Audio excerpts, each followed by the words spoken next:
Em 2019, vimos o desmatamento aumentar na Amazônia e o fogo avançar sobre a floresta.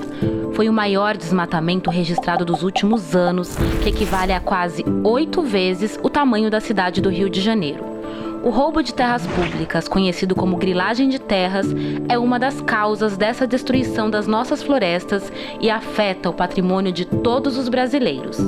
Os grileiros são os agentes que praticam esse roubo de terras. Eles invadem e desmatam a terra pública para depois vendê-las, ganhando muito dinheiro sobre o nosso patrimônio. O desmatamento e as queimadas provocadas pelos grileiros geram fumaça, que aumenta o número de mortes prematuras e doenças respiratórias. Essa poluição também contribui para o planeta ficar mais quente, o que está aumentando secas e põe em risco a produção agrícola no país. A grilagem também aumenta a violência e conflitos quando há povos indígenas e populações tradicionais habitando as áreas invadidas. A destruição da floresta e a violência criam uma imagem negativa para o agronegócio brasileiro. Esse ambiente hostil já está reduzindo alguns investimentos e mercados, o que pode prejudicar a economia brasileira.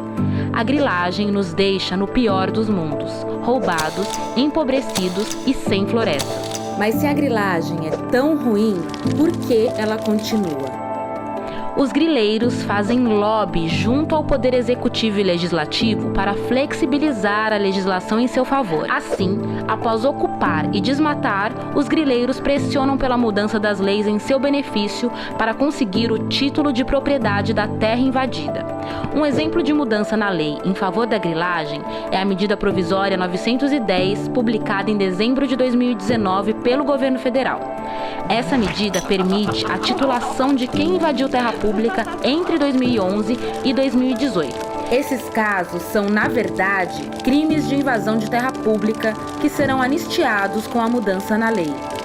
E toda vez que o governo muda a lei em favor da grilagem, ele estimula novas invasões e desmatamento, pois cria a expectativa de que sempre será possível mudar a lei de novo em benefício de quem está se apropriando das terras públicas. Ao invés de mudar a lei em favor da grilagem, o governo precisa investir em tecnologia, transparência e melhoria de gestão nos órgãos fundiários para aumentar o controle das terras públicas. Essas medidas ajudariam a atender às demandas legítimas de regularização fundiária e não premiariam quem continua invadindo nossas terras e destruindo nossos recursos naturais. A medida provisória 910 ainda será analisada pelo Congresso Nacional no primeiro semestre de 2020. Se for confirmada, será um prêmio para quem invadiu e desmatou terra pública em um período de alta do desmatamento.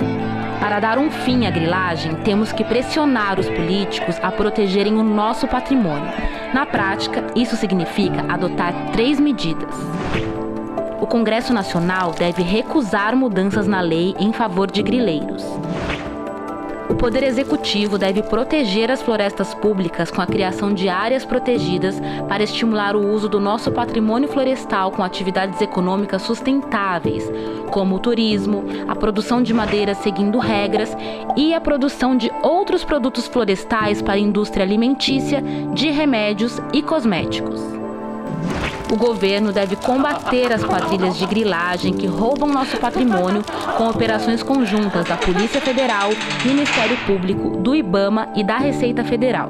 Se os políticos seguirem esse roteiro, as terras públicas vão beneficiar todo o povo brasileiro em vez de apenas os grileiros.